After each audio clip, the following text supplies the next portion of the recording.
Yo, microphone check 1 2. What is this? Welcome. Glad to be doing this another week. It's the boxing live chat. There's a lot to discuss. I hope everybody had a great weekend. There's a lot to get into. I don't need to tell you that. You guys are mostly boxing fans in here. So I hope everybody again is doing well. My thoughts out to those in the Jacksonville area, after the tragedy over this past weekend. Also, I mean, there's a major hurricane that's about to hit in Florida. I hope everybody's okay in the Tampa area. It was supposed to hit, another storm was supposed to hit Long Beach about a week ago, but I mean, it didn't hit the West Coast too hard, or at least this part of the West Coast. I heard it hit Mexico pretty hard, and it was, softening up by the time it got to San Diego. By the time it got to Long Beach, it was pretty much just it felt like a pretty normal storm, actually. So we were fortunate to avoid the brunt of that. But yeah, I hope everybody's well in Florida. And we could get right into it. Obviously, the big topic that's on a lot of people's mind in the boxing community is Alexander Usyk versus Daniel Dubois and the controversy that has sprung from the fight. There's the fight itself. And, I've been listening around, after I gave my initial reaction to kind of gauge what different experts were saying about the fight and about that punch in particular.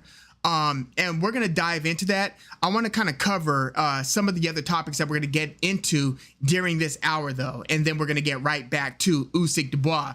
So we're going to talk Usyk-DuBois and the controversy, legal or low or legal. And also just the greater scope on the heavyweight division and the array of body attacks that we saw this past Saturday. Stan Tucker is in the house. Thank you for coming through, Dad. From the Ajagba to Kasabutsky fight, which obviously resulted in the DQ, all the way to the Jared Anderson versus Rudenko fight. I mean, body shots, body attacks, and low blows were kind of the story of the weekend. So we're going to talk a little bit about that. We're also going to talk a little bit about some of the prospects that were on that top ranked card, namely Nico Ali Walsh, who actually got a decision loss in this fight, his first professional loss. Bruce Shushu Carrington fought on the card as well as my favorite current young prospect, the 19-year-old Abdullah Mason. We're going to talk a little bit about them. It was a little bit of an underwhelming performance from Abdullah Mason, to be frank, and we often see that with different prospects as they are tested in different ways. So this was one of the first times Abdullah Mason looked non-amazing. You know what I mean? We're going to talk a little bit about Liam Smith versus Chris Eubank Jr. And this is the rematch. Remember, Liam Smith knocked Chris Eubank Jr. out the first time they fought in the fourth round. It was a little bit shocking. Not that Liam Smith won the fight. A lot of people thought that maybe he could pull the fight off and pull the win off. But it was the way that he did it in the dramatic fourth round knockout. So we're going to talk a little bit about Liam Smith versus Chris Eubank Jr. too. We're going to talk a little bit about the Canelo and Charlo undercard, namely Jesus Ramos versus Erickson Lubin, and then Yordenis Ugas versus Mario Barrios. I know there's another good undercard fight, but those are the two that I want to key in on. Also, Crawford went from saying that he's got no interest in going way up to fighting Canelo to now saying he's open to the idea. Canelo went from saying there's no interest in him fighting Terrence Crawford because, Canelo's reasoning was, well, what are they going to say if I beat Terrence Crawford? They're going to say, well, he came way up to fight Canelo, and he's saying he wouldn't get full credit for that win. But now it sounds like even Canelo is open to the idea of Terrence Crawford versus Canelo, or should I say Canelo versus Terrence Crawford. But again, Crawford would have to go way up. All I'm saying is they both went from being uninterested, or at least that was the rhetoric that they were giving us, to both sounding interested, obviously depending on what how Canelo versus Jermell Charlo plays out. Yeah, hey, we got Timothy Flames in the house. What's going on? Thank you for coming through. Hasim Rahman Jr., I don't think he has anything for these heavyweights. I agree with you. Hasim Rahman Jr., he's a good club level fighter. If you remember when Mike Tyson was having a comeback fight, his first fight in coming back was against Peter McNeely. Club fighters, you know, they are professionals. Tommy Fury, if you will, even though, I mean, I would like to see Tommy Fury maybe versus Hasim Rahman Jr. I think that would actually be an appropriate matchup, but there's so many different tiers in how good you are as a professional boxer. You know, Jake Paul, you could argue right now, is on professional club fighter level. Hasim Rahman Jr., you know, it's hard to, I mean, the guy wasn't going to, you know, be his dad, who was like a championship level fighter, fought everybody from, you know, Evander Holyfield, knocked Lennox Lewis out famously, got knocked out in the rematch. But, you know, it's a tough act to follow when your dad is not only a professional, but an elite professional. So, you know, usually when there's a junior that comes out and his dad is an elite fighter, I don't expect much. You know, it was actually exceeding expectations when I saw Shane Mosley Jr. beat Gabriel Rosado. I'm like, damn, okay, Shane Mosley, you know, because I remember him losing to a couple lesser fighters, including, I think, Quigley, the guy who recently fought Berlanga. Shane Mosley Jr. lost to him, and I thought, you know, that's more like it. It's rare that you get a Floyd Mayweather Sr. and then Roger Mayweather and then Floyd Mayweather Jr. That's the exception, not the rule. Even Chris Eubank Jr., to me, exceeded what I would expect. The son of Chris Eubank, who had to grit it out. Usually the son lives a more privileged life, or in the words of marvelous Marvin Hagler, is waking up in the silk pajamas, right? Why are you going to pick up the shovel and do the grunt work and pay your dues if you are the son usually of a millionaire fighter? You know what I mean? So when I see even a Chris Eubank Jr. or the now disgraced Conor Benn, just based on what Conor Benn was giving us pre-PEDs, I was like, damn, okay, Conor Benn. He was looking hungry, and he was looking like he was developing his skills pretty well. NMTK says that's not realistic when it comes to Canelo versus Terrence Crawford. You know, I agree. Like, even in the wake of the unbelievable performance that Terrence Crawford gave us against Errol Spence Jr., I mean, look, I've got my reservations on whether Jermell Charlo should be fighting Canelo Alvarez. I tend to think that that's not going to go well for Charlo. As much respect as I have for Jermell Charlo, and we're going to dive into that Canelo versus Charlo matchup, but I'll just start with this. I saw Jermell Charlo get outboxed by John Jackson back in the day before a knockout saved the day for Jermell Charlo. He was getting outboxed by John Jackson much earlier in his career.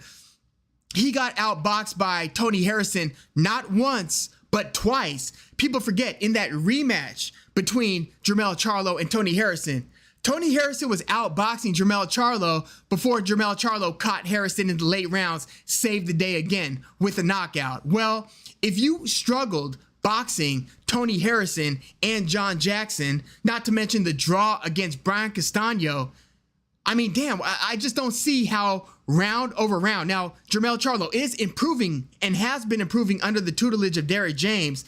I'm just saying, look, I would have liked a prime Jermell Charlo's chances round over round much more against Canelo than I like Jermell's chances against Canelo. I'm just saying, in terms of being a reliable round winner, I've seen more instances of Jermell Charlo being outboxed than I have of Jermall Charlo being out. The only time I've really seen Jermall Charlo really struggle, not in his last fight against Macias, Montiel, but earlier against Matt Korobov, that's when I saw Jermall Charlo struggling. He was just eating those left hands in the first half of the fight. But overall, I thought that Jermall Charlo was a more complete package than Jermell Charlo. Jermell was sudden and he was explosive. Obviously has a knockout power. Just look at his early knockout against Erickson Lubin. But round over round, even with the improved skill set of Jermell Charlo, I just don't like how this is going to play out against the 168-pound Canelo Alvarez, even if you could argue, hey, these guys look about the same size. Look at how many inches taller Jermell is than Canelo. I still look at Jermell. I mean, look, I don't think Jermell could do with Callum Smith what Canelo did to Callum Smith. Put it like that. And I think that Jermell Charlo would struggle against a motivated Billy Joe Saunders. I mean, I thought Canelo was struggling with Saunders, to be frank with you. But yeah, I don't like that matchup. And if we look at the history of these, jump two divisions to fight some guy, Amir Khan versus Canelo, Mikey Garcia versus Errol Spence. And what was the other one that we had in recent years? Kell Brook going up to fight Triple G. There was another one that I saw mentioned in the last couple of weeks. If that one comes to me, I'll mention that one. But this usually doesn't play out well for the smaller guy. And right now, Jermell Charlo, even if he's a few inches taller than Canelo, is the smaller guy in terms of who you've been performing against, opponent-wise. TJ is in the house. Hey, if you're looking for some hot bets week over week, TJ does his homework. You could catch him on Twitter as Chilltown Boxing. What's up, TJ? Yeah, you think that Canelo is on the decline. Do you think that it's been a noticeable decline? Because I'm thinking maybe John Ryder is better than people give him credit for. You know what I mean? I mean, we've seen John Ryder perform against, Zach Parker, Callum Smith in the past, performed very admirably. I tend to think that John Ryder is super durable. Canelo tends to fight extremely well, like in rounds like 3 through 6, 3 through 7. And Canelo has always kind of had a tendency to slow down, in my view, in the later rounds. Yes, he did fight valiantly in the 24 rounds against Triple G, but I still need to see more evidence of a slide from Canelo than I have to really buy into the Canelo is fading. You know what I mean? Even though he didn't look good in the last few rounds in that third fight against Triple G. I'm sorry. There's a delivery at the door. Drop it off, please.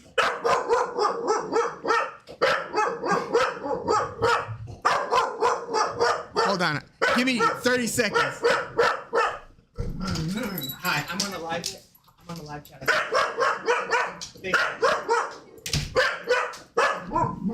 Thanks for your patience, y'all. But Canelo, I think, he has looked kind of bad in recent, late rounds in his performances, especially against Triple G and then against John Ryder. He didn't look great either. I think that Dimitri Bivol is a little bit of fool's gold. Hey, 1 second. Come here. Everybody say hi to Ava. Ava, come here. This is Ava. This is who you just heard barking. Ava, be good. I'm gonna hold her by the collar for just a second until they go away. But I think that the Dimitri Bivol fight was a little bit of fool's gold in that we got it wrong. I'm saying the boxing public heading into Canelo versus Bivol, I think that we got that one wrong, because if you look at everything from the betting odds to what even the experts were saying about that fight, they made it sound like Canelo wasn't only going to beat Dimitri Bivol, but that there was a high likelihood that he would then pivot and bet and beat Beterbiev. That's how good Canelo was looking in his 168-pound campaign. And I think that a lot of people took those performances for granted and then deduced, based on that evidence, that he was going to do something similar at 175. But that just wasn't the case. So I think that largely the boxing public, even the experts, and fighters, everybody, the trainers, most people that I heard weighing in on Canelo versus Dimitri Bivol before the fight got that one wrong. I thought that Canelo was going to win like a 115-113 style decision. So I don't think that we can make too much of how bad he looked relatively against Dimitri Bivol. I think that Canelo is still near prime. Might not be where he was when he came back from that Golden Boy dispute and just conquered the 168-pound division, but I don't think he's far off from that. Let's see. NMTK said, Jamal is the better twin. Yeah, I think that when they were both at 154, Jamal was better. Remember, he was knocking out like Cornelius K9 Bundridge. For what it's worth, K9 is not like a Hall of Fame or anything, but that was an impressive win when Jamal Charlo was on the come up. Obviously, when he stopped Julian J. Rock Williams, super impressive. I mean, Jamal Charlo was looking like straight money at 154, but he just had such a disappointing opponent by opponent schedule at 160. And we see a lot of fighters run into this depending on who they're signed to, right? Depending on, okay, right now, Janibek Alimhanala, one of the belt holders at 160, is fighting for with Top Rank. Right now, he's about to fight Vincenzo, who just won the IBF belt, I believe, at 160. He won it in a vacant title bout. You're wondering who? Vincenzo. Yeah, Vincenzo is a middleweight champion right now because he beat Esquiva Falcao. So Janibek is about to fight Vincenzo, and that's going to be a title unification match at 160. That's how shallow the middleweight waters are, at least in terms of who signed with Top Rank. So depending on what division you're participating in and who you are signed to, that's largely going to determine who you'll be able to fight, who you have access to. I mean, just ask Terrence Crawford in his 147 campaign when he was still with Top Rank, right? Let's see. I like that emoji, NMTK. TJ said John Ryder looked mediocre against Danny Jacobs. Yeah, but remember in the middle rounds how much trouble Daniel Jacobs was in? I thought when I was watching that fight, I'm like, damn, is John Ryder about to stop Daniel Jacobs?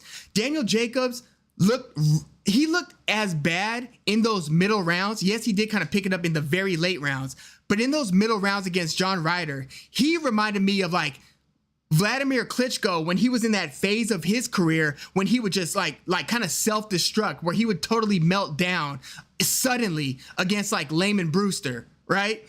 That Daniel Jacobs had some of those vibes in the middle rounds against John Ryder, but I thought that was I thought it was a bad decision overall because I thought Jacobs banked the early rounds.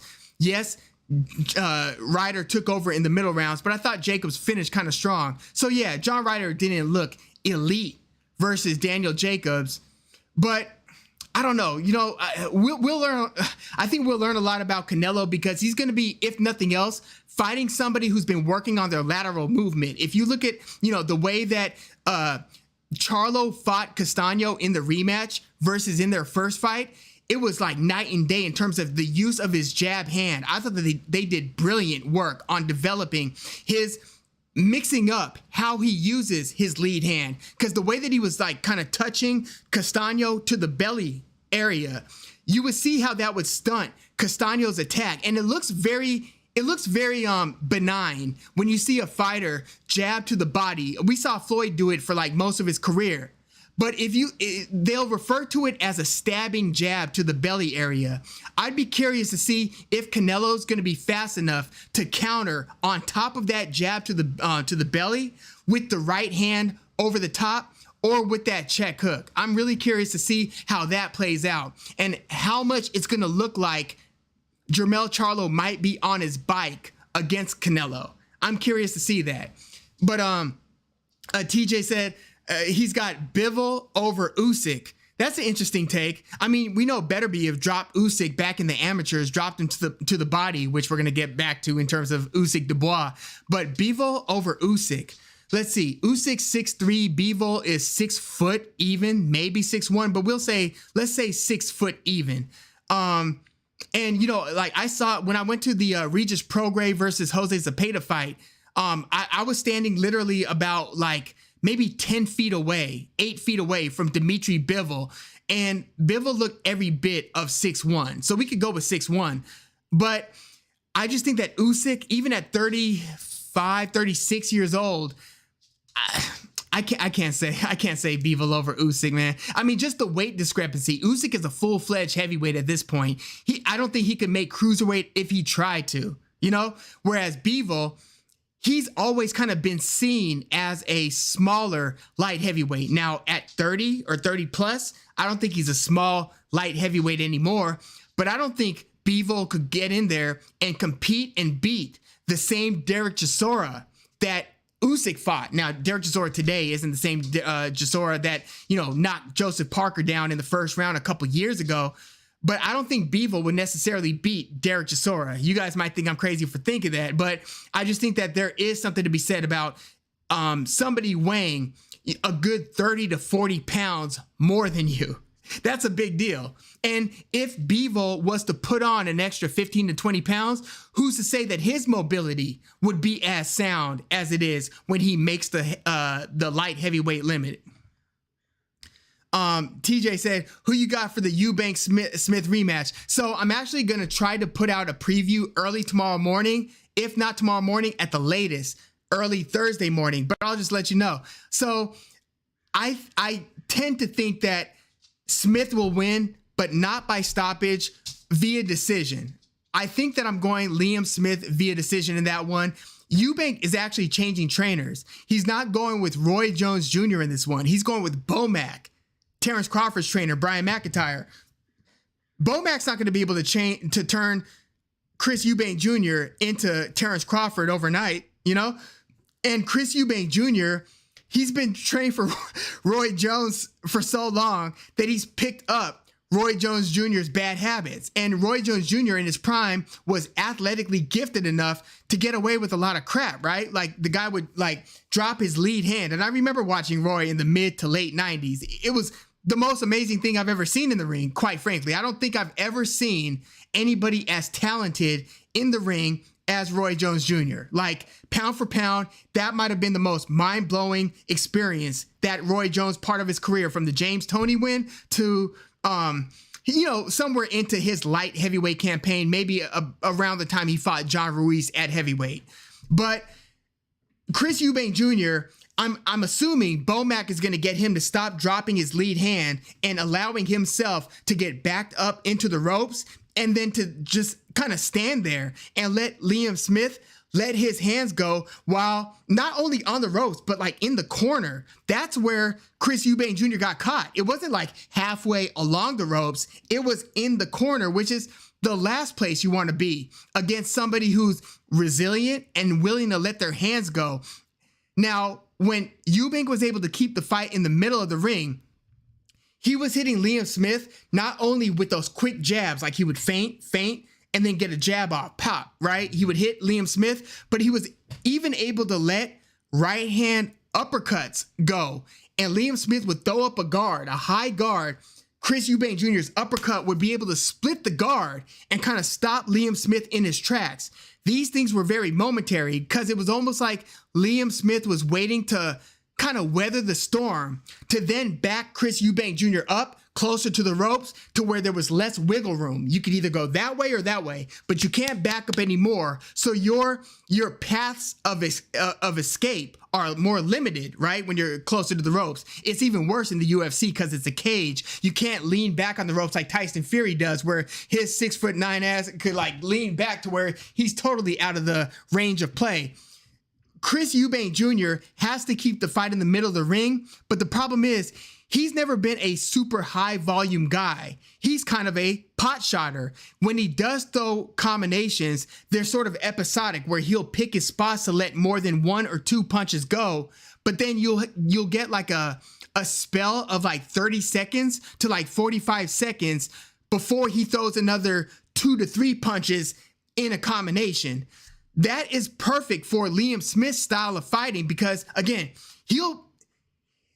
even when Canelo stopped Liam Smith, it was more so to the body than it was up top. Liam Smith isn't a chinny guy. This guy went 12 rounds. He went the distance at 154 against then champion Jaime Munguia. So shortly after Munguia made his splash against Saddam Ali, he fought Liam Smith, and Liam Smith went the distance and made it a competitive fight. It was a unanimous decision win for Jaime Munguia. All that is to say, Liam Smith doesn't hit the canvas in the way that Liam Williams hits the canvas. Chris Eubank Jr. was able to floor Liam Williams 3 or 4 times in that fight. So Liam Smith will take your shots, even your power punches, and then he'll say, okay, now it's my turn. And then he'll start becoming a lot more aggressive. Chris Eubank Jr., I don't know if it's because of, you know, he's now 33 years old himself. Liam Smith is like 35. But I don't know if he's worried about gassing out, but he is so low volume that he tries to keep everything like at a mild temperature. He doesn't want to raise the volume too much. Liam Smith is trying to make things a little bit more chaotic, where he's able to develop, you know, create a pocket to where he could throw 3 to 4 more punches. I just don't trust Chris Eubank's ability to keep the fight near the center of the ring. Look, I think that he could still win three out of the first 4 rounds. I'm just saying, I know Liam Smith could go a hard 12 rounds, 10 to 12 rounds, right? Chris Eubank Jr. even started to fade against guys like Liam Williams. He started to look less impressive in rounds like 8 through 11 than he did in rounds 2 through 5. So yeah, based on those things, I think that I'm favoring Liam Smith, and Liam Smith is the betting favorite, even if Chris Eubank Jr. was the betting favorite in their first fight. Now, here's the little wild card. This fight has been postponed twice due to Liam Smith injuring his back. If he is all the way back, pun intended, I would take Liam Smith. If he's degraded in any way, either because he's 35 years old now or because he's not fully 100% recovered from that back issue, Chris Eubank could very easily then win the fight via decision. I don't think he's going to stop Liam Smith, but yeah, I think at this point, I'm going to take Liam Smith via decision. But yeah, I'm probably going to issue a preview early tomorrow morning, or again, at the latest, Thursday morning. Let's see. TJ said, okay, NMTK said, Canelo no longer in his prime. You have to remember he became a pro boxer. Yeah, he's got one of those like Chavez-like careers. Remember when Chavez he was like 80-0 or something like that at some point of his career. I remember I was like a kid. I must have been like, shoot, when did that fight happen? 93, 92, something like that. I remember being a kid looking at the newspaper and seeing the advertisement for Chavez versus Hector Macho Camacho. And I remember looking at their records and just thinking, wow, those guys have a lot of wins and very few losses. Chavez was still undefeated. He didn't lose until a couple years later against Frankie Randall, the surgeon. I think like Chavez was like 80-0. Canelo started again early, had a ton of fights before he was even on our radar. And since he's been on our radar, he's had a ton of fights. He's never been a 1 fight a year guy. Like if anything, he's more like remember old Floyd Mayweather, not old as in young, but old, not old as in early, but old as in late. Floyd Mayweather still fought 2 times a year. Even when he had that Showtime contract, he would fight like Robert the Ghost Guerrero, Canelo Alvarez in the same year. And then the next year he'd fight whoever his third fight on that contract was, and he would fight Victor Ortiz in the same year. So Canelo, at worst, is a 2 fight a year guy. Now remember when he got back from that Golden Boy dispute, he was on a rampage. He immediately returned to the ring against Callum Smith, and then like 3 months later fought Avni Yildirim. 2 or 3 months later fought Billy Joe Saunders. A few months later fought Caleb Plant. I loved that year for Canelo. Super ambitious, but he's always been a pretty active fighter. So you look at the amount of fights that he's had. Yes, that's a lot of wear and tear. So maybe because of that wear and tear, he is a little bit more degraded than his age would indicate. Let's see. Weave Lyrical is in the house. Thank you for coming through. He said, the fact that the low blow is still being debated is sad. I'm a boxing official. I didn't know that. You never told me that, man. Like in the comments in our several chats, I don't think you mentioned that you're a boxing official. That's dope. I studied the rule book. It was low by rule. It was not a debate. It's not an opinionated topic. It was low. You know what? Let's get right into that. Let's talk some Usyk versus DuBois. Now, when I watched the fight and they showed the replay, I was like, oh my God, that's on the belt line. But fans and even some experts, I was surprised. Like a boxing opinion online that I highly respect, it's probably my favorite boxing channel, Richard Dwyer, said that Look, if you watch Dwyer's latest video, he was saying that he's calling for a rematch. He's saying that this was like an injustice. He was saying that this was like the long count between Jack Dempsey and Gene Tunney, where Dempsey knocked Tunney down like way back in the day, and they gave a long count for Tunney, and Tunney came back. So even Richard Dwyer, as much as he knows about the sport, was saying it. I watched Paulie Malignaggi's reaction today. He thought that it was a legal punch. I'm like, if you look at the rules or listen to what the rules are, by the way, if you see Weave Lyrical, tell us where we can find the rules. Cause it's almost like one of those like holy grails. It's like, the Talmud or something like that, where it's like, where could I find the code, the law, basically? It's almost like baseball rules. Like we have to take the announcers or the commentators, the analysts' word for what the rule is. But if you could tell us where we could find the rules, let us know. But the rule from the experts that actually speak on the rules, like C Weave Lyrical are saying that it's not the belt line that's the line of demarcation. It's the belly. So the only wiggle room is when somebody's trunks are pulled high. That's why when the fighters come together right before the bell sounds, the ref looks at both guys and says, your belt line is high. He says everything over here is okay. And then he starts giving you those notes either in the locker room or he reiterates it if he notices that somebody's belt line is high. So people are kind of getting this twisted. Paulie Malignaggi, again, he's about as knowledgeable as a fighter as we know, right? Like he knows his stuff. Great commentator when he was on Showtime. He's on Pro Box now. Great commentator, great analyst. But he was under the impression that this was a legal looking punch.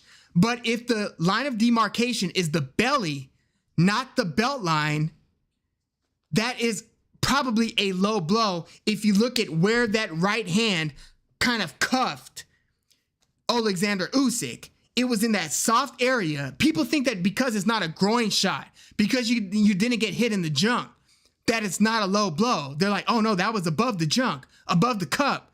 Well, if it's below the belly, it is still a low blow. So like everybody, like if you just feel that area, like should they change the rule and make that a legal blow? Because like that is one of the most tender areas on the human body. All it is, it's just like soft tissue.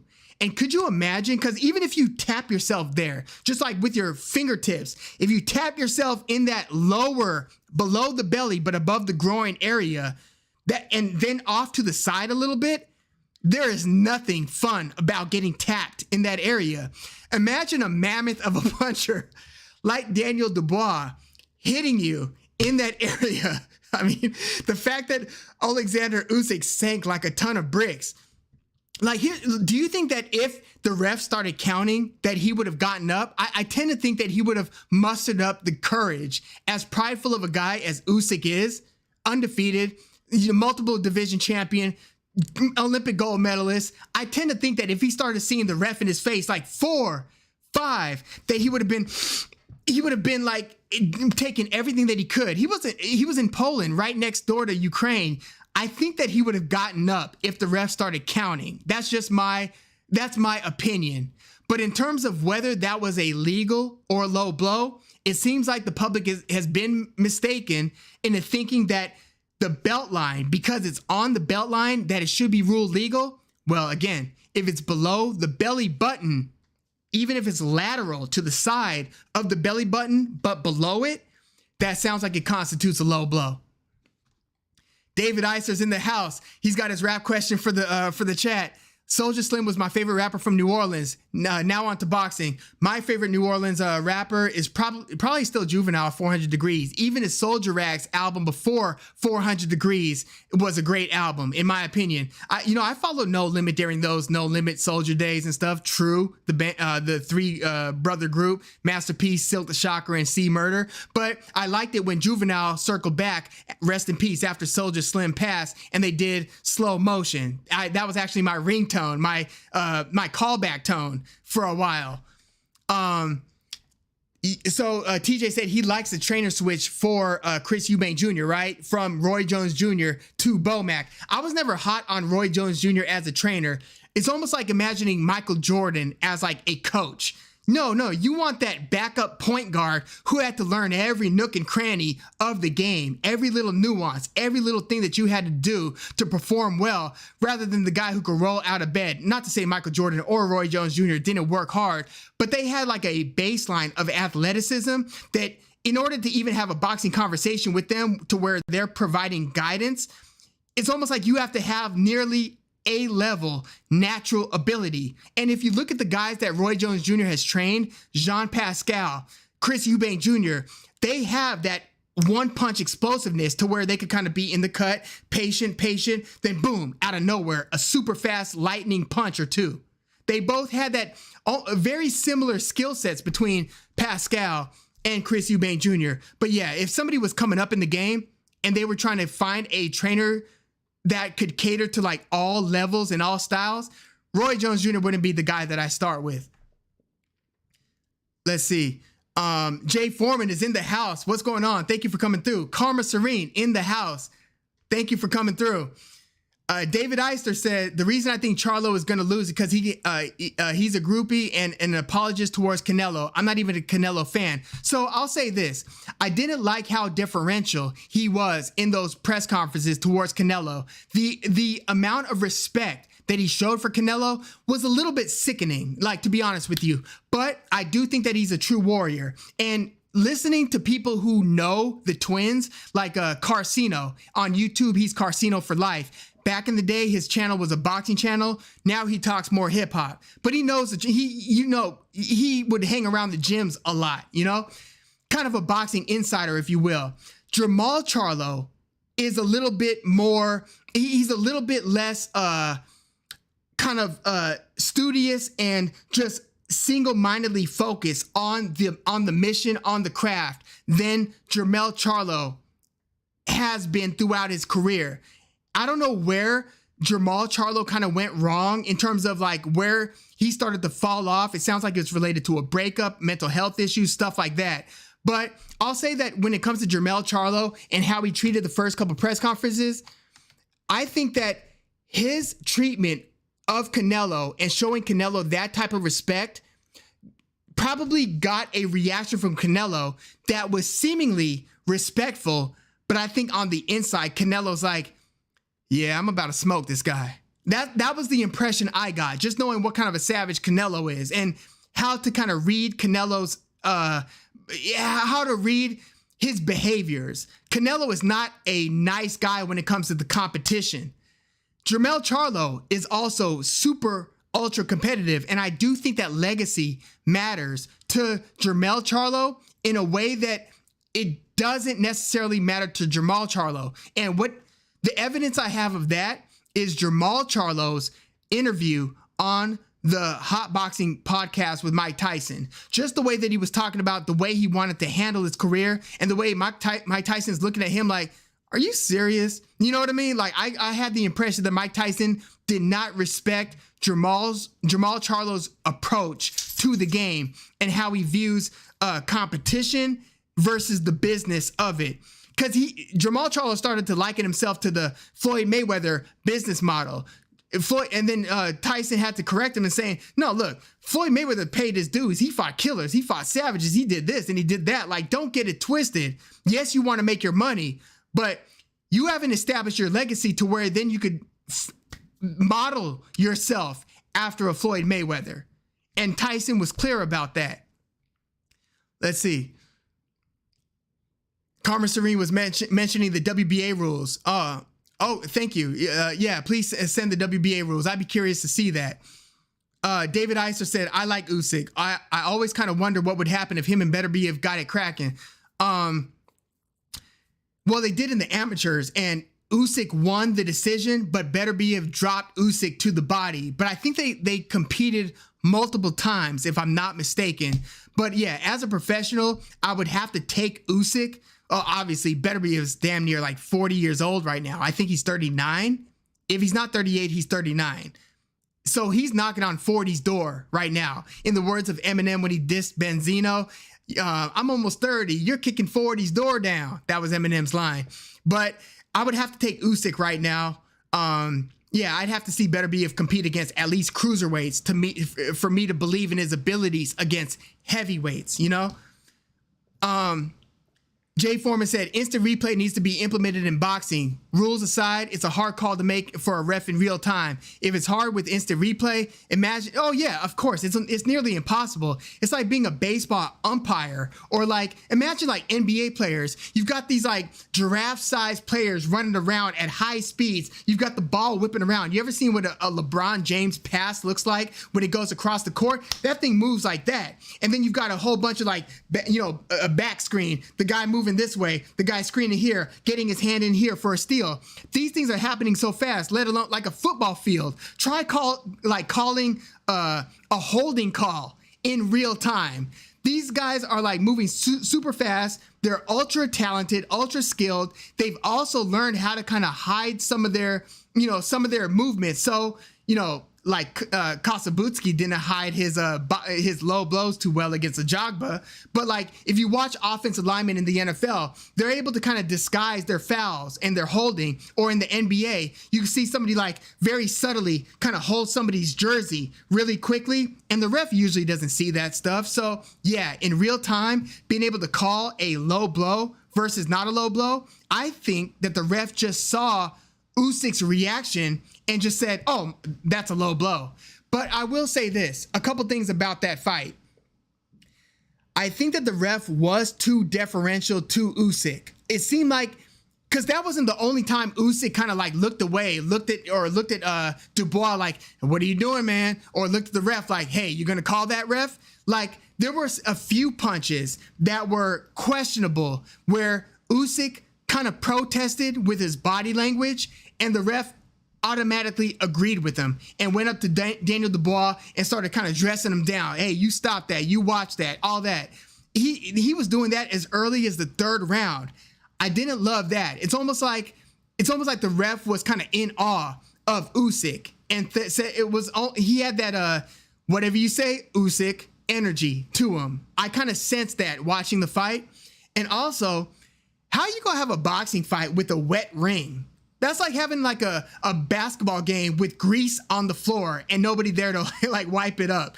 Like, Usyk is a mobile fighter, and all these guys are moving around, even to throw punches and to move and to throw like intelligently. You need to get some grip on the floor.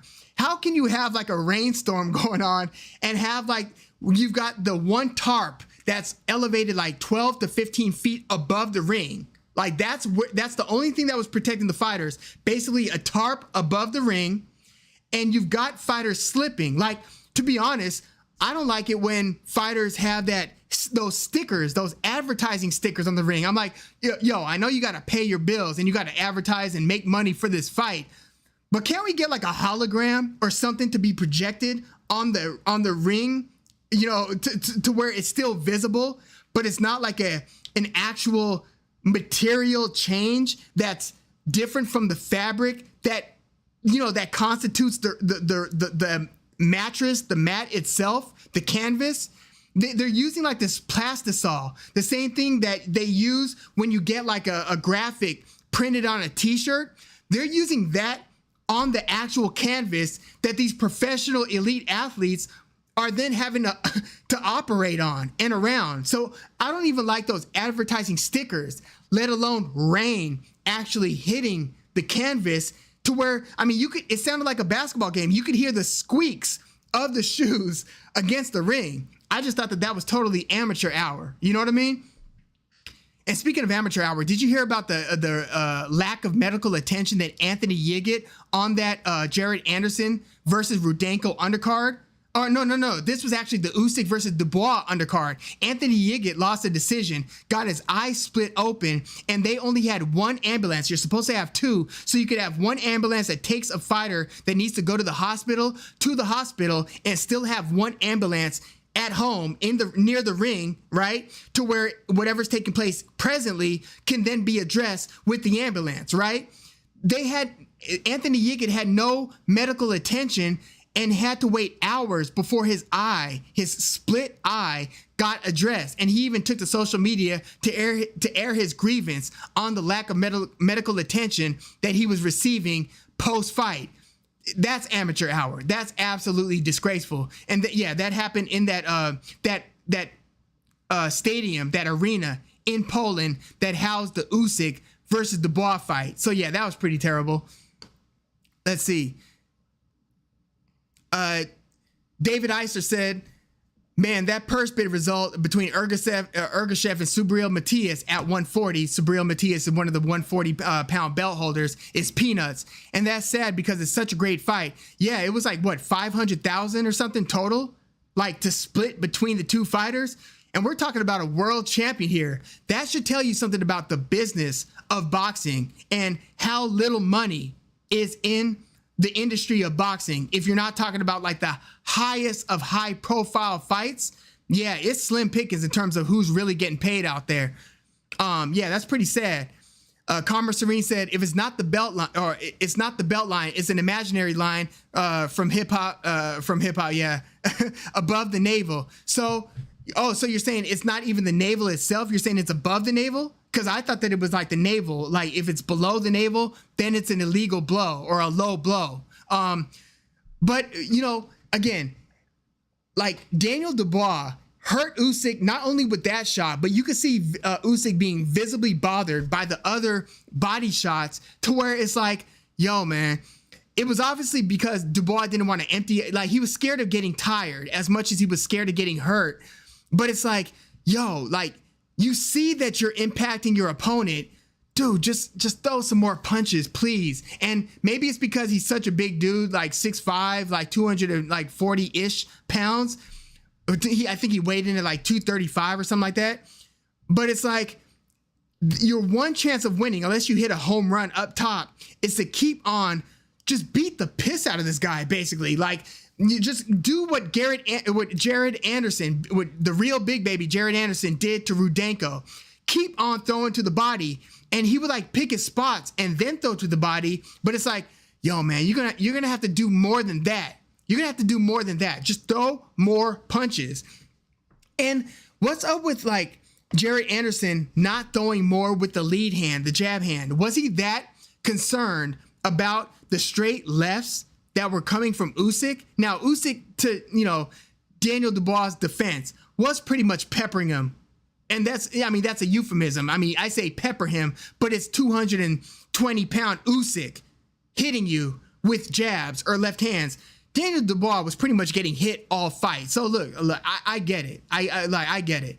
But you just have to throw more punches. You can't be so judicious to where you're waiting sometimes like 20 to 30 seconds before the next punch or two follow, right? Especially when you see that you just had success and then Usyk's like, all right, man, like, what are you doing? And then starts to get the moving. Do it again. And then again, and then again. Make them pry you off of Usyk at that point. But yeah, Usyk, I don't know whether he was showing any degradation. Let me know if you think that Usyk is showing any signs of slowing down. I think that it might have been, well, two things. Because of the work that Dubois was doing to the body, and also because of the state of the ring. Like, it was being rained on, and Usyk, if anything, is a mover. So I think that was the reason why I saw a slightly less mobile Alexander Usyk. But Usyk, like he normally does, fights one hell of a second half of the fight, dropped him in the 8th, stopped him in the 9th, So I'll tell you what, though. I think that if Tyson Fury was watching Usyk versus Dubois, he's thinking, I bet you I could beat the piss out of this guy. Like, if Dubois was able to do that, imagine what 270 plus, Tyson Fury would do with his bodily advantages against Usyk. Usyk would have to like keep Tyson Fury off of him. I just think that Tyson Fury would just maul him, much like he did against Wilder in the second and third fight. And yes, Usyk is mobile, but he is 36 years old. And if Tyson Fury wants to commit to the body, I don't know if Usyk's got enough heat to keep, that beast off of him, quite frankly. I still want to see the fight. I desperately still want to see that fight. But that was my takeaway in terms of what Usyk versus Dubois means for Tyson Fury versus Usyk. Let's see. David Iser said, I don't understand why neither Frank Martin, or Shakur Stevenson are doing anything to hype their potential fight up. Do they not want to fight each other? So one of the sanctioning bodies, right? I think, was it the WBC? Who was the most proactive against Devin Haney? One of the sanctioning bodies are basically ordering Shakur Stevenson versus Frank Martin, Errol Spence's protege, to fight for a vacant 135-pound title in the wake of Devin Haney, the undisputed champion, leaving the division to pursue 140. Shakur Stevenson wants a meaningful fight, but Shakur Stevenson sounds like he's down to fight anybody, right?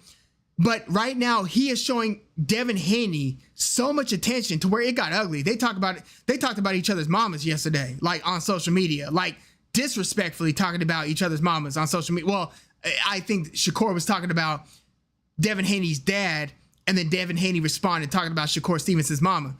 And so it got ugly, their Twitter exchange. But Shakur Stevenson wants to fight Devin Haney, and somebody leaked a video of Devin Haney's dad, Bill Haney, his trainer / dad, and manager, advocate. He's as in Devin Haney's corner as anybody's in anybody's corner. But Bill Haney sounded, if I interpreted what he was saying correctly, it sounded like Bill Haney was basically saying, the narrative is all wrong. Y'all making it sound like it's Devin Haney who's trying to catch up to Shakur Stevenson. No.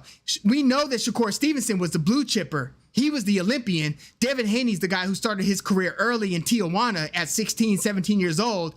And if anything, it's Devin Haney who's been closing the skill gap between the two.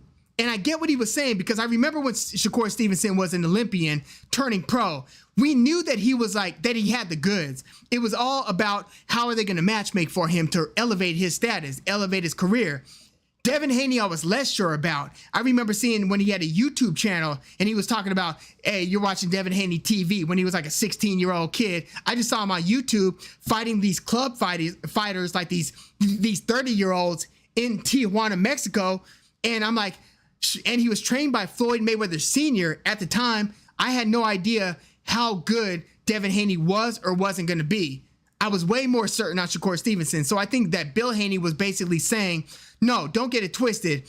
It's Devin Haney that's ahead of schedule right now and who's exceeding expectations and who's basically chasing in terms of the skill gap and the overall prestige that Shakur Stevenson already had back when he was an Olympian. But all that to say, Shakur Stevenson wants to fight Devin Haney, but Devin Haney left the division. Shakur Stevenson he's saying he's eventually going to chase him at 140. It just sounds like he has been so avoided, and it sounds like he's almost jaded to the process, to where you see the social media that he posts. He sounds like a frustrated guy. He's basically saying things like, he's trying to get Isak Cruz, Pitbull, in the ring with him. He tried to get William Zepeda in the ring with him. And then it sounded like he was about to get Vasily Lomachenko in the ring with him for a battle for the vacant belt. But Lomachenko said he's not going to fight again this year. He's gone back to Ukraine to support, his home country during this Ukraine-Russia invasion war. That had to have been a heartbreaker for Shakur Stevenson, who thought that he was finally going to have his mainstream moment. Yes, he had a big moment in that win against Oscar Valdez, but, like a crossover moment against an opponent like Vasily Lomachenko. So now they're talking Frank Martin, who's a very good fighter, but it's a much lesser name than Lomachenko, right? And the ghost Frank Martin didn't look great in his last fight. That was a very close fight. Frank Martin looked a lot better against Jason Marinez, but I think that we wanted to see something more like Frank Martin versus like a Keyshawn Davis.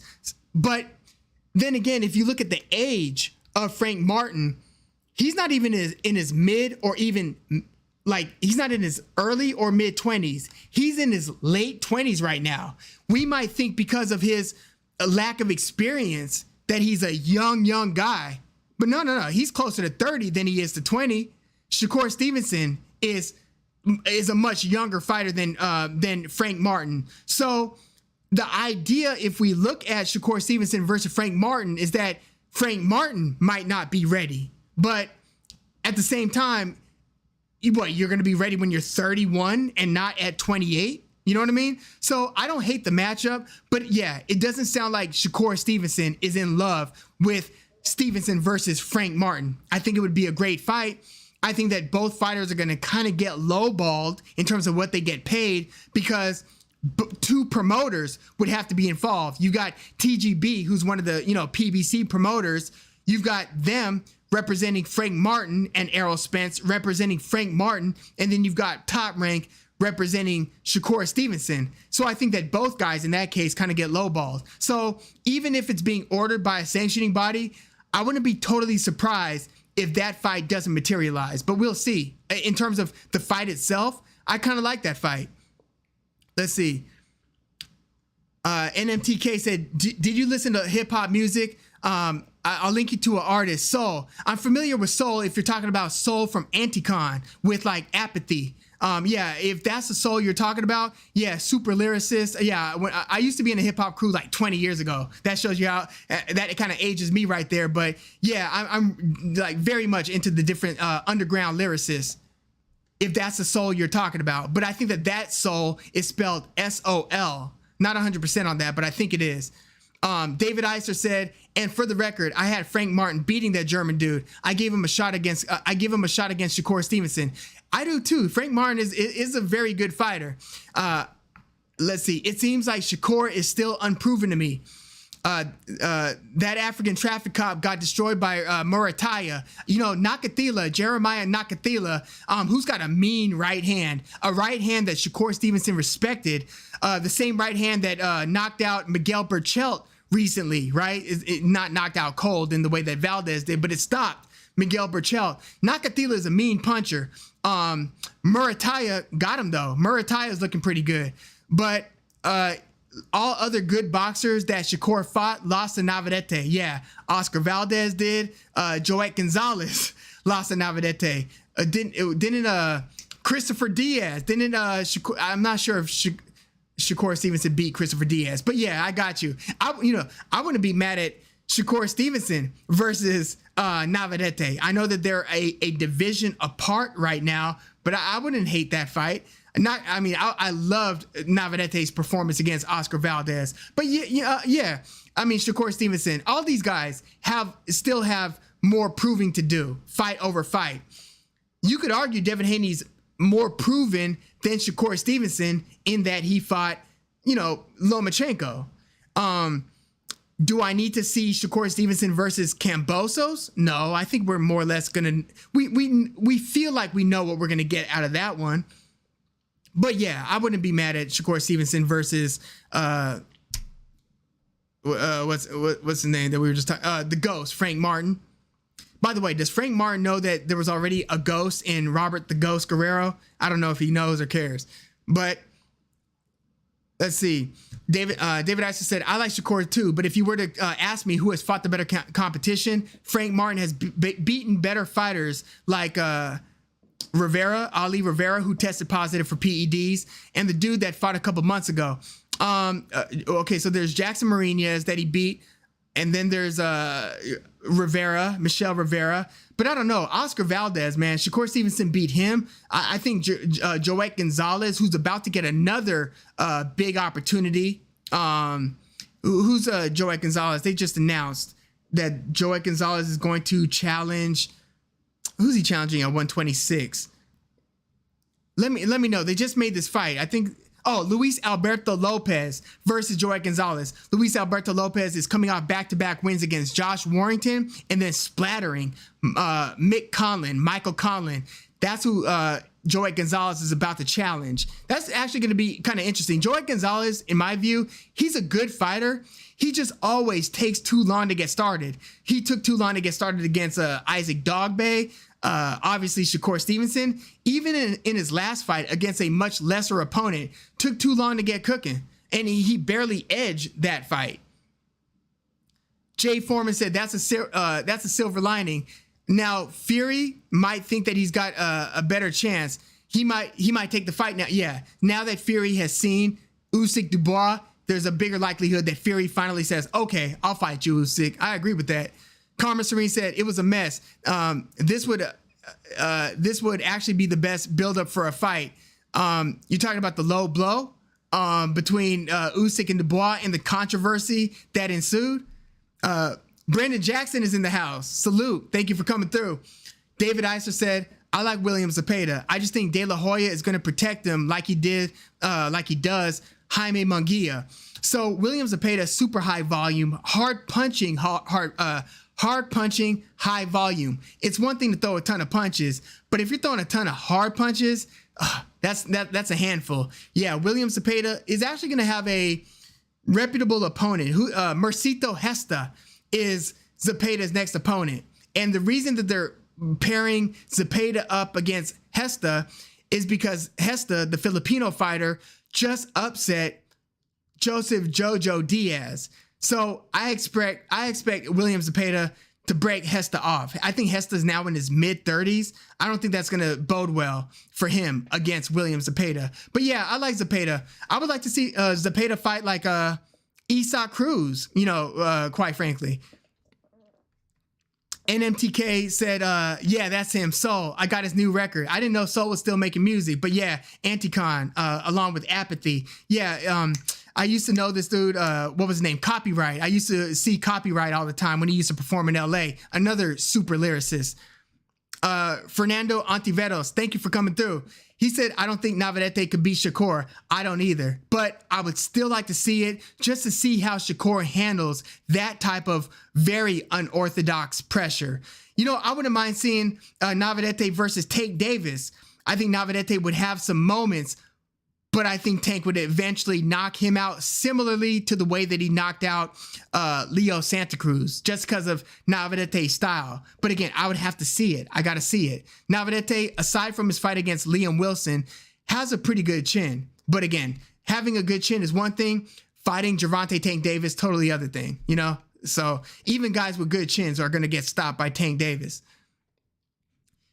NMTK said, Stevenson is looking like he's getting the treatment that Crawford did, frustrated to get the fights that he wants. Yeah, and it's frustrating to witness too, because, you hear Shakur Stevenson in interviews, and he speaks about the game like so well. He speaks about his abilities in such an eager way to where I believe him when he talks about how he's willing to fight Gervonta Davis, Devin Haney. I just don't think that he wants to get super disrespected on the business end. And here's the thing. Top Rank is the best guy to represent you if you are building your career. Once you are a guy who needs to fight other elite guys, unless it's a division that Top Rank has the guys that you need to be fighting, Top Rank is one of the worst places to be once you are an established elite fighter who's looking to get those multi-million dollar paydays if it has to be a cross-promotional fight. It's just, again, depending on what division you are in and who you are signed with, your luck can vary in the matchmaking ability. Jay Foreman said, Luis Alberto Lopez has stayed under the radar, but has been outperforming bigger names. Yeah, like he did Josh Warrington and against Michael Conlan. I didn't think he would do that to Conlan either. I have a lot of respect for Conlan in the way that he fought Lee Wood. Obviously, that's one of my favorite fights of all time. Seriously, Lee Wood versus Michael Conlan. But Michael Conlan, in terms of his style and his quickness, his level changing, his ability to throw that looping left hand over the top, his stance switching, Michael Conlan's got the goods. I just wonder, in the same way that I wondered and still wonder about Maurice Hooker, I just don't think Michael Conlan's chin and body are built to code to be able to take you know, you could fight in an offensive way to where you could land punches and do damage against guys, and you could beat the lesser opponents.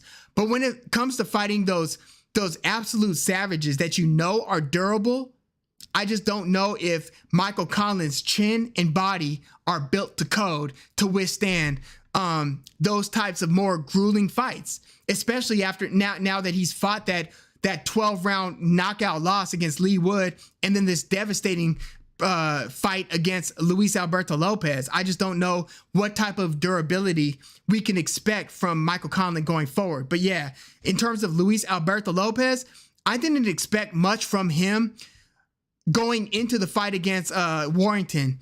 I thought that he was going to have a spirited fight, but I thought Josh Warrington should win that fight.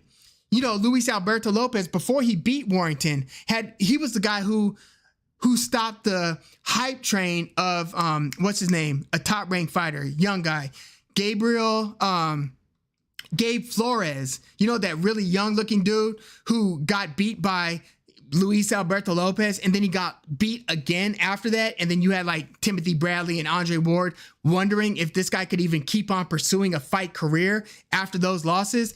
It was Luis Alberto Lopez that first kind of derailed that Gabe Flores hype train. By the way, when I went to the Regis Prograis versus Zepeda fight with my dad several months ago now, late last year, we met Gabe Flores and we took pictures with him. Super nice guy. We met him right outside the bathrooms, and yeah, a really nice guy. Makes you, when you get to talk with somebody, you internally kind of you want to pull for them just because you see a lot more of the humanity in them. But I promise you, like, no matter who I come across with, it's not going to cloud how I view fight by fight. I'm going to be as objective based on the X's and O's of the game, who I think is going to win whatever fight we're talking about. But yeah, it was kind of cool to just run into Gabe Flores. That same day, we ran into Dimitri Bivol, Jaime Munguia, Virgil Ortiz Jr., another guy that I kind of just worry about because of the health issues that he's endured. I mean, he was one of my favorite fighters,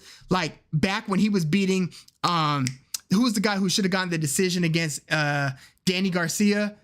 Mauricio, what's his name? Yeah, damn, what was his name? What's Mauricio's name? Let me know. It's escaping me. But yeah,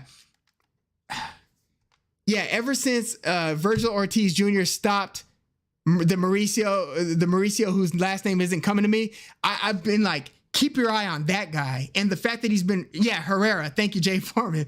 The fact that he's been having this reoccurring health issue, it makes you wonder whether a fight career is going to be sustainable for the guy. It's super unfortunate.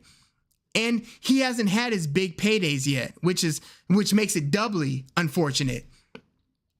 Let's see. David Iser said, I think Navarrete would have stopped Joey Gonzalez if Gonzalez didn't resort to low blows.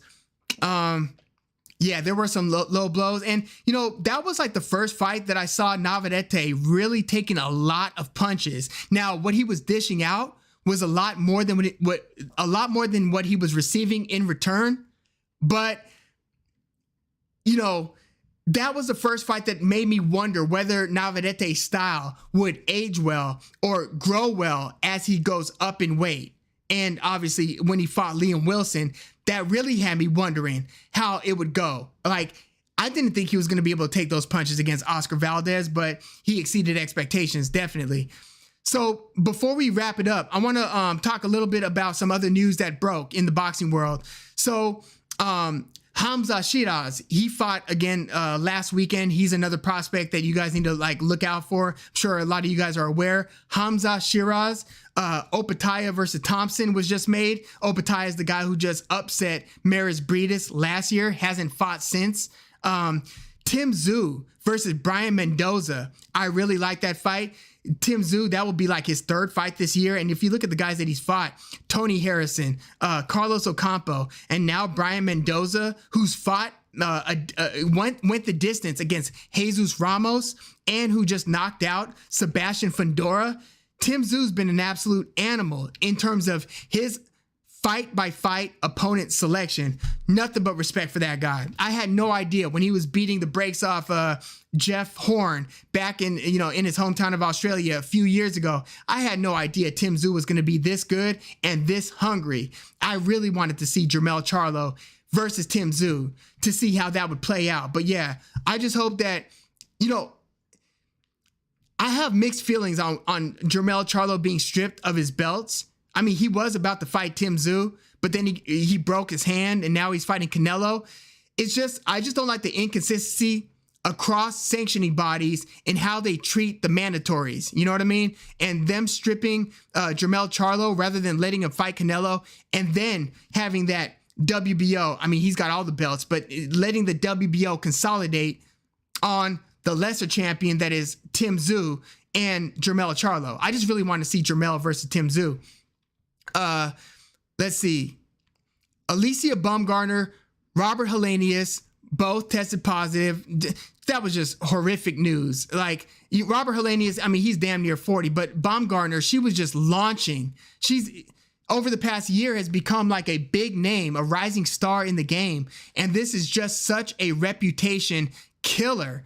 And just seeing the defiance on Twitter, I'm just wondering, like, did she not cheat? And there's something else going on? And we always hear excuses and different reasonings behind fighters who test positive. We always hear sometimes very creative excuses, but she just has an interesting energy for somebody who just got caught cheating. That's all I'm saying. So does she really think that she's about to get vindicated here? And if she is about to get vindicated here, what is the path to vindication? Because, unlike the court of law, where you are innocent till proven guilty, when it comes to testing positive for PEDs, I look at it as guilty till proven innocent. And that includes everybody. So I'm really curious to see what kind of defense her and her team are able to mount, or what the B sample looks like. But as it stands, this is horrific for her career. And then, former belt holder Zolani Tete, he's suspended for 4 years because of his positive test, which is pretty much a career killer. I think he just acknowledged that he's probably not going to get back into the ring. It was either him or his manager or trainer said that Zolani Tete is probably not going to return to the ring because he's got a 4-year suspension. Real quick, Zordo Ramirez versus Joe Smith Jr. at a cruiserweight catchweight was just made. Now, I think this one is like at 190 something. So it's not at the full 200-pound limit, but these are both. No, Joe Smith Jr. is a former light heavyweight belt holder, and Zordo Ramirez is a former 168-pound belt holder. So we've got Zordo Ramirez, who basically both of these guys were that next tier just below Dmitry Bivol and Artur Beterbiev. They both got shots against their respective kings in the division. Zordo Ramirez lost a wide decision against Dmitry Bivol, and Joe Smith Jr. got obliterated in a couple rounds against Artur Beterbiev. This is the type of matchup that I want to see in every division. I mean, yes, they are fighting up at cruiserweights, but I still look at this as like the next tier down at light heavyweight, even if they're fighting at 190 something. But I want to see every division feature fights where it's like, the number 3 guy against the number 7 guy, the number 4 guy against the number 6 guy. There are so many interesting matchups that could be made if you get some cross-promotional efforts. Now, Joe Smith Jr. was on Top Rank. I'm not sure if he still is, but I'm assuming he might not still be on Top Rank just because this fight is made. If you know if Joe Smith Jr. is still on Top Rank, let me know that. But Zordo Ramirez versus Joe Smith Jr., that type of fight should be taking place in every division. Sup Swoles, my admin, my boy. Yeah, my family is in the house. Thank you for coming through. But Zordo, what's another example of a fight like that where it's not number 1 against number 2, but in any division, it's like the next tier down? Because again, they both had their shots at the top and they both fell short. So yeah, I like this fight. Or, if either one of these guys were to fight, who's the guy who's about to fight Dan Aziz? Joshua Buatsi, another good but not yet proven great light heavyweight. Just that tier below the elite. We'll call them like the A- to B, B+ level fighters. So I like that fight a lot. Also, before we go, is what we got from this past weekend going to change the approach for heavyweight boxing in terms of attacking the body? Like we saw Jared Anderson just totally pummel Rudenko to the body, stopping him in the 5th round. Nothing is originals in the house. Thank you for coming through. I'm going to answer that in a second. That's a good question. And then we also got the low blow from, between Usyk and Dubois, but we also saw how impactful and effective the punches that Dubois was able to land on Usyk, not the one that sank him, but the other ones that got him to kind of put his hands around his trunks, look at the ref, look at Dubois like, hey, is that a foul? Hello? Those punches looked like they were slowing Usyk down a bit, right? They were clearly bothering Usyk. Were they all low? I don't know. But it seemed like at least 5 or 6 times Usyk was protesting those punches. And then obviously when you look at F.A. Ajagba versus Zan Kasabutsky, which was a fight that I was really looking forward to. I was looking forward to Ajagba versus Kasabutsky a lot more than I was looking forward to Jared Anderson versus Andrei Rudenko. I thought, put it like this. Ajagba was the A-side fighter, but Kasabutsky was the betting favorite. That's the kind of matchup I like. You know what I mean? But Ajagba, and I didn't get a chance. I didn't finish the video. Like I was editing it, but the day came and I got busy. I wasn't able to put it out there. I was gonna take Kasabutsky, but I was thinking, Ajagba has been improving, even in that lackluster last win that he had against Stephen Shaw, where he won by unimpressive, uninspiring decision. You could see Ajagba has been improving the work that he does with his lead hand, his jab hand. Kasabutsky did not like the way that Ajagba was working his lead hand, and Ajagba was throwing to the body where it was borderline low, and there were a couple clearly low blows that Ajagba threw where it ricocheted off of Kasabutsky's elbow area, went here, and then hit him clearly in the groin. Like it was in the junk, straight up. But it would ricochet, so it was unintentional. It just looked like Kasabutsky said, to hell with this, and he started to just lose his stuff. Not too dissimilar from Andrew Galata against Riddick Bowe, where the guy is just mentally unraveling to where it seems like he's more interested in exacting revenge to the junk than he is about executing his actual fight-related game plan. So it was unfortunate because this was shaping up to be an interesting fight, because we saw what Ajagba was doing well against Kasabutsky, but you would also see Kasabutsky landing interesting counter punches, and he's a southpaw, landing some clean punches on Ajagba. I just wanted to see that fight take its natural course. But again, Kasabutsky totally unraveled, and we ended up getting what we got. Unfortunate. But yeah, I just wonder if other heavyweights aren't looking at this past weekend of heavyweight action and are thinking, in terms of the amount of punches that they start throwing to the body. Because if you look at the different fighters that we think about in the division, the top fighters, think about Usyk, Anthony Joshua, Deontay Wilder. We think about effective punches up top, the head hunting. Why don't we see more punches to the body like we saw with Jared Anderson against Rudenko? I just wonder if that's going to be more of a common theme given what we just got. Basically, is last weekend going to serve as like a paradigm shift of sorts? I just wonder. Nothing is original said, what's your top 3 favorite divisions to follow currently in boxing? So you could ask this. There are a couple different styles, and I'm going to get to the answer. But talent-rich divisions don't necessarily mean that you could make those fights because of the promotional politics. So I'm gonna answer this in the way. I'll answer this in the way that who like the talent rich divisions. That one's a little bit more obvious. I think that 135 is great. 147 if we're able to include Virgil Ortiz, but I'm less excited about it because you know we got what we got with Errol Spence. I don't know what his future holds. Terrence Crawford, I don't think is going to be fighting Boots Ennis or Stanionis. I don't even know if we're going to get like Boots Ennis versus Stanionis. So that's kind of soured me a little bit to welterweight.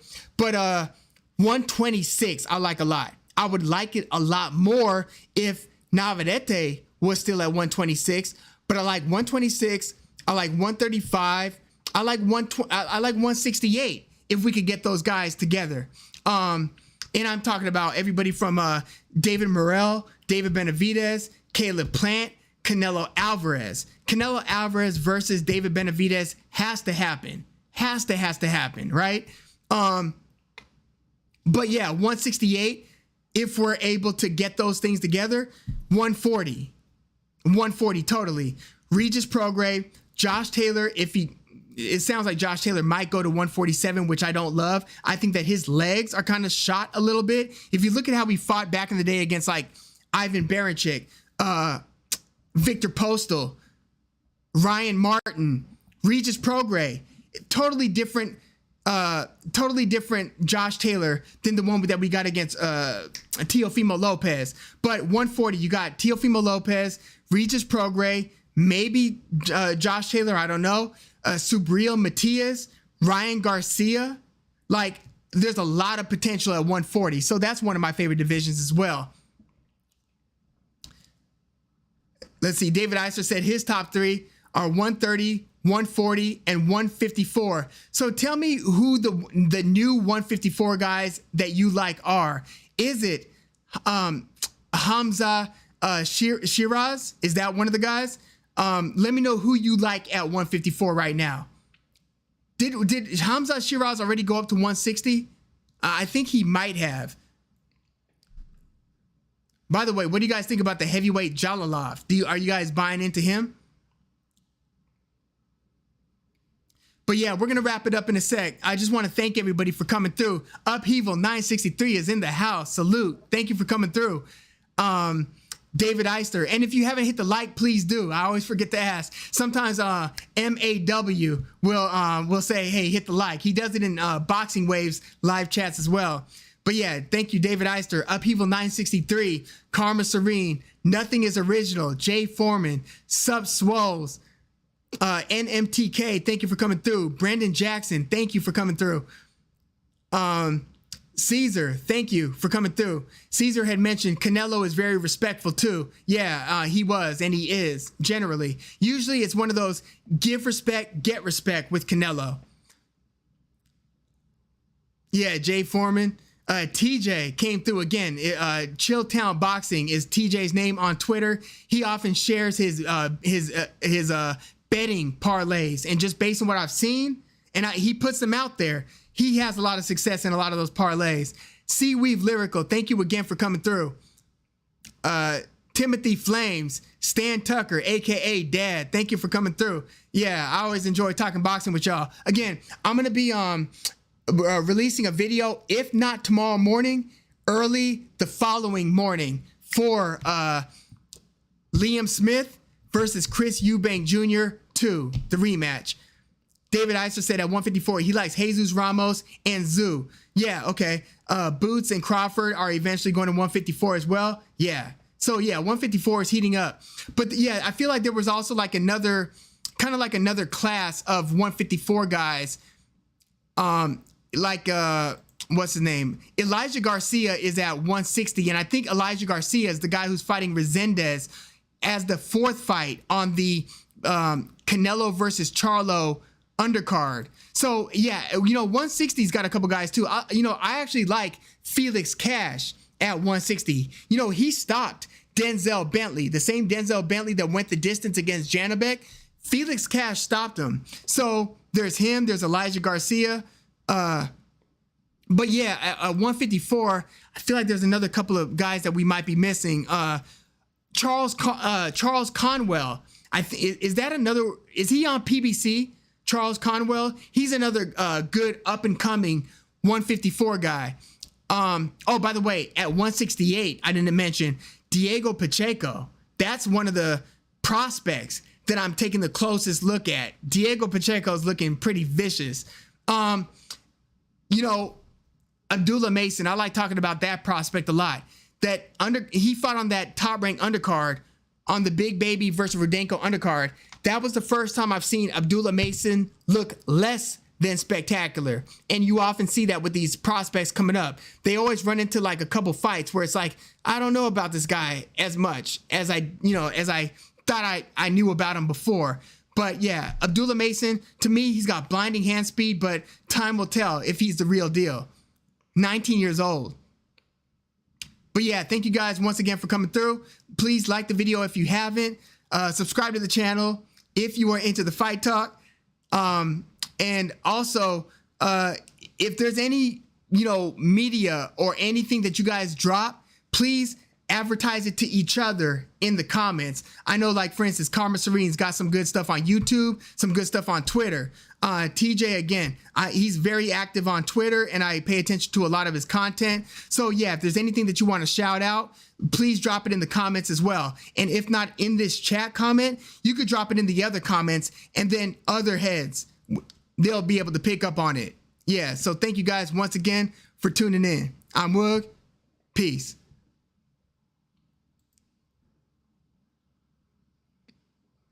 And check it out. Nothing is original. One more thing. He said, do I think Ryan Garcia could win a world title at 140?